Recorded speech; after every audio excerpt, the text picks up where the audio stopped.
Hello there, YouTube. Tie-dye picker here again. Didn't get to hunt today. My co-hunter, partner in crime, my son, he's under the weather a little bit. He's been fighting some crud here for the last couple of weeks. I made him take a day off, get some rest. So I made it over to my FFL. Picked this up in the auction. You see it's got a little freckled rust on it.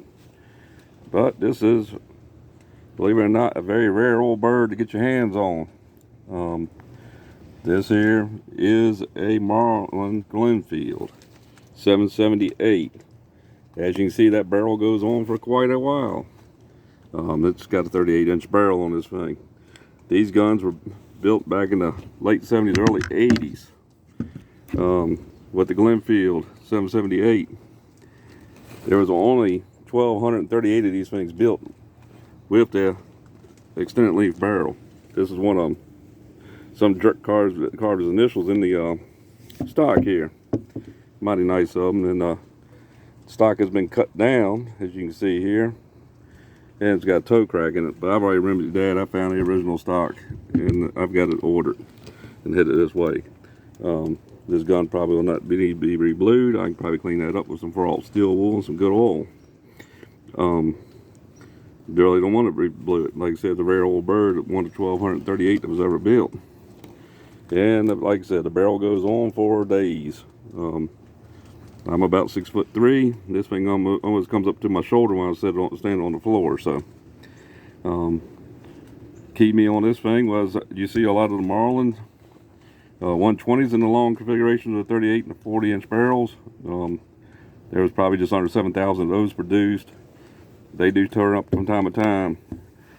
I've never seen another 778 with this length barrel. They're out there. They're rare as hen's teeth. That's a cool find. Well, I hunt this? Probably not. I'm thinking the guy probably hunted the daylights out of this thing, judging by it. And he probably used it for goose hunting. And that's probably why the stock's cut down, because I've got a Winchester Wild 12 that's got a factory stock that's actually shorter than normal for heavy down clothes. But anyway, like I said, just a rare old bird. Marlins are right many Marlins built, but there's a mistake made on these things that they were produced by LaSalle, Mania France. They actually weren't. They were built in the Marlin factory. They started producing in 1971 in the 120 series. 778s in the Glenfield came out later on. The problem about the Marlin was they were kind of late to the table, and Mossberg and some of the other pump manufacturers already were kind of cornering the market, and they kind of undercut the prices of Marlin anyway. That's why they came up to Glenfield series shotgun. At that time in the 70s, late 70s, I was just a kid, but you know, you had the Winchester 1200s out, you had the 870s, you had the Mossberg 500s floating around. A lot of Mossbergs were department store guns. You could get them Westerfield, Western Auto, different places like that. The highest standards were still around. The Flight Kings was a good shotgun. Let's see, Savage was probably in the making the 67 series. You had a lot of 77 series Stevens floating around.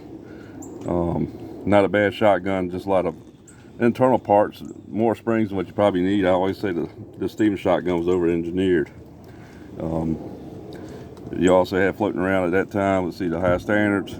Noble was a brand that was still probably floating around at that time. They were very cheap pump shotguns. Just a lot of competition out there for Marlin to try to get in the market, and they were kind of late getting there. These were good guns. They were just a little quirky. Used to slide release on the trigger assembly itself, and this one's got it built into the receiver. Like I said, I'll get this thing tore down probably tonight, cleaned up. Cold winter night, not better to do than sit next to the fire and polish her up a little bit. Like I said, there was just a lot of competition out there at that time for pump shotguns, and you had the Ithaca 37 too, which was probably the top of the line gun at that particular time.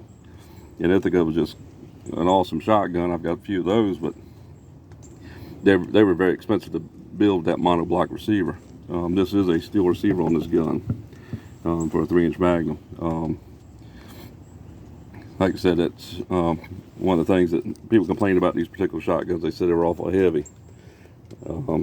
Like I said, I don't have a complaint about it.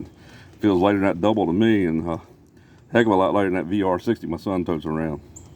But anyway, please like and subscribe if you haven't done so far already, and feel free to ask questions. And like I said, we'll get this thing cleaned up. We'll get another video put out on this thing since I get the stock and get it dressed up a little bit. Like I said, I don't think I'm going to process of bluing this thing unless I find something underneath this rust that really concerns me. Prefer not to blue it because, like I said, this is a rare firearm to get your hands on. Thank you again for watching, and tie-dye picker out. Thank you.